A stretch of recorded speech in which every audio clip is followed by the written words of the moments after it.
This is the only video you need to get good sleep, and this is by far the most valuable video I've made because I've made it in such a way that any young person can follow it. This includes getting pressure from friends, so like staying up late, including having those one-off clubbing nights, including maybe staying up late for some random reason. The best part about this is that you can still continue to live the life you're living, but also have good sleep at the same time. You do not need to change your life at all to have good sleep. This is the important part here. Okay, let's get into it. First one, have a consistent bedtime. And now I don't mean set your bedtime as like 8 p.m. or 9 p.m. and try to be all productive and everything. No, set it as a time where you can stick to it no matter what happens. Now, for me personally, it's 1:30 a.m. It's not 9 p.m., it's not 10 p.m., it's 1:30 a.m. It's because I set it like that because I can stick to it. It doesn't matter how early or how late you sleep, it just matters if you're sleeping on one consistent time every single night. So I picked 1:30 a.m. because it matches with the schedule of all my friends. I'm able to hang out with them at night, but also get good sleep. Make sure you pick one time that is so reasonable for you to just stick to. You know for a fact that's extremely reasonable for you to stick to. Pick that time and stick to it. Alright, now for all those of you that go out partying like once a week or twice a week, if you go out more than that, by the way, like reevaluate your life. But okay, let's say you go out once a week, right? And you've had a consistent sleep schedule, consistent sleep timing like rest of the entire week. Say you go out clubbing on Saturday night and you end up sleeping by 6 a.m., right? You will probably end up waking at the same time as you have been rest of the week. So if the rest of the week your schedule is you wake up at 10 a.m., you will probably end up waking up at 10 a.m. even at the clubbing night because your circadian rhythm is probably just established like that. Even if you wake up late, it's fine. So say you wake up at like 11 a.m. on Sunday, right? What you have to do is not sleep the entire day now. Like no matter what happens, it's going to be a shit day. You're going to feel like shit. You're going to feel sleepy. You're going to have increased cravings. Like your mood is going to be ass. But like no matter what happens, you cannot sleep during the day. You have to sleep at the same exact rules that you've set for yourself, at the same exact bedtime that you set for yourself. Do not break this no matter what happens. If you sleep consistently throughout the entire week, but you have one night of bad sleep, that is fine. But just make sure to get back into routine. Okay, second, space out your last meal 4 hours before bed.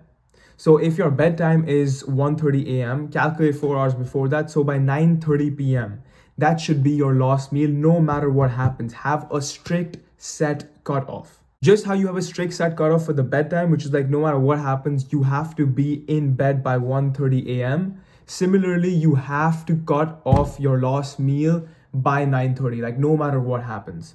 What this does is by spacing out your last meal 4 hours before bed, you let your resting heart rate go down, which explodes your recovery systems and makes you sleep like significantly better. Like I'm talking about the difference is so huge that if I was to have a meal like 2 hours before bed, my sleep would be 70%. But if I was to have it like 4 hours before bed, it would be like 95%.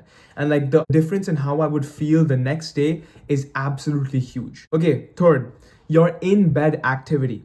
Now you need to pick an activity that you like, that calms yourself, that you can do in bed. Now this could be anything that lowers your resting heart rate, that just like kind of calms you down, you know? Like don't deepen it too much. It's anything just calms you down. Like it could be speaking with someone, it could be doing anything. For you, this could be going on a walk, it could be hanging out with friends, it could be reading a book, it could be taking a warm shower before bed. For me personally, it's listening to an audiobook, like literally bedtime stories before bed. Because what I used to do was I used to watch like YouTube videos while I was falling asleep, but that's actually not really good for your sleep because of like blue light from the screens and everything. So I basically just translated it into an audio version.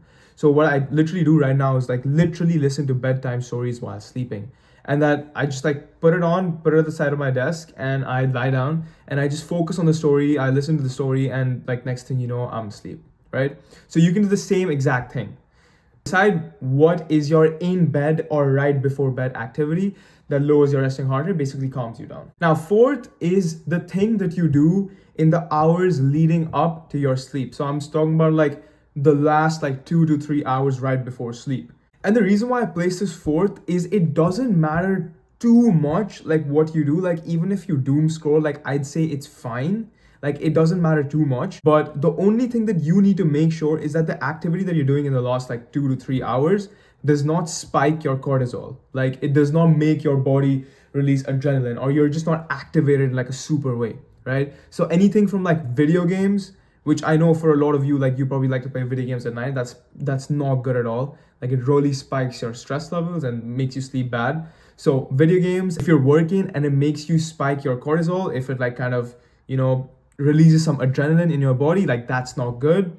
And any like verbal fights you have with someone, like also that's not good. So in the hours leading up to bed, you just have to make sure you avoid cortisol spiking activities. That's it. Like just don't do anything that's stressful. That's it. Literally, that's it. So you have a consistent bedtime. You space out your last meal before bed. You pick something to do while in bed or right before bed. And in the hours leading up to bed, like literally just don't do anything that causes stress. You can literally change your life by just inculcating these 4 hacks. And I'm talking about like the biggest difference in your life ever. Like more than if you started taking steroids. Sleep is the most magical drug that you can give to your body.